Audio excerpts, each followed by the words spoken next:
সময় যখন পক্ষে থাকে না তখন হয়তো প্রকৃতিও বিপক্ষে যায়, সবকিছুই মনে হয় এলোমেলো। নিজেকে দুর্ভাগা ভাবতেই পারেন ব্রাজিলিয়ান সুপারস্টার নেইমার জুনিয়র। আক্ষেপ সামর্থ্যের কতটুকু দিতে পেরেছেন মাঠে,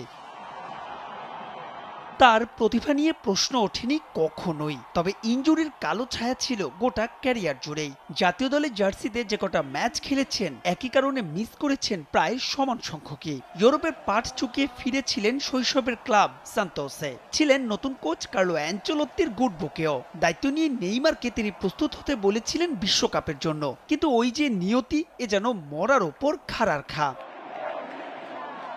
এমনিতে ইনজুরিতে সান্তোসের একাদশে ছিলেন না নিয়মিত, তার উপর এবার দ্বিতীয় দফাতে হলেন কোভিড পজিটিভ। গেল বৃহস্পতিবার থেকে শরীরে লক্ষণ প্রকাশ পেতে থাকে নেইমারের, যে কারণে সান্তোসের মেডিকেল টিমের পরামর্শে চিকিৎসা নিচ্ছিলেন তিনি। পরীক্ষা নিরীক্ষার পর করোনার বিষয়টি নিশ্চিত হন তারা।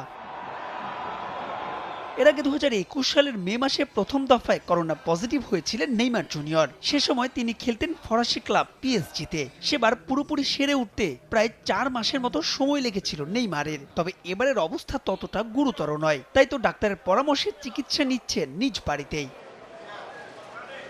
2023 সালে উরুগুয়ের বিপক্ষে ম্যাচে লিগামেন্ট ছিঁড়ে যাওয়ার পর থেকেই ব্রাজিল দলে আর ফেরা হয়নি নেইমারের। মাঝে চলতি বছরের মার্চে কলম্বিয়া আর আর্জেন্টিনার বিপক্ষে বিশ্বকাপ বাছাইয়ের ম্যাচে তাকে দলে রেখেছিলেন সে সময়ের কোচ দরিভাও জুনিয়র, কিন্তু আবারও ইনজুরিতে পড়ায় ছিটকে যান 23 সদস্যের বহর থেকে।